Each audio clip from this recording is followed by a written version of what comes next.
আমাদের মামার তো বিয়ে মানে পাগল হয়ে গেছে, দেখছি আমরা হচ্ছে যে বিয়ে করবে তার কোনো প্রবলেম নেই, কিন্তু আমাদের মতো মানুষের কত প্রবলেম। হ্যালো বন্ধুরা, অবশেষে নিজের বিয়ের ডেট জানালেন মেহেদী হাসান। নিজের এঙ্গেজমেন্টের পর অবশেষে নিজের বিয়ের ডেট সবার সাথে শেয়ার করে দিল তিনি। মাশাআল্লাহ, আমার ফ্যামিলি সবাই খুশি যে দেখছে। তাহলে কবে হচ্ছে মেহেদী হাসানের বিয়ে, এটাই জানতে চলেছেন আজকের এই ভিডিওতে। তাহলে চলুন আর দেরি না করে জেনে আসা যাক কবে হচ্ছে মেহেদী হাসানের বিয়ে। কি হচ্ছে আমাদের এঙ্গেজ হয়ে গেছে, তোমার রিং আর আমার রিংটা দেখাও। বন্ধুরা, কিছুদিন আগে মেহেদী ও ওয়াসিনের এঙ্গেজমেন্ট সম্পূর্ণ হয়, আর এরপর সবার মনে এই জল্পনা কল্পনা থেকেই গিয়েছিল কবে হবে তাদের এই বিয়ের অনুষ্ঠানটি। আর এবার মেহেদী হাসান নেপাল থেকে ফিরেই তার ভক্তদেরকে জানিয়ে দিলেন তার বিয়ের ডেটটি।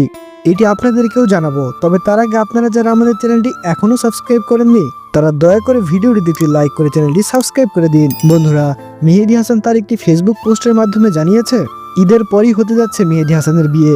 আপনারা কে কে মেহেদী হাসানের এই বিয়ের অপেক্ষায় আছেন তারা অবশ্যই কমেন্টে নিজের নামটি লিখে যাবেন, আর এই নতুন কাপলদের জন্য বেশি বেশি করে দোয়া করবেন।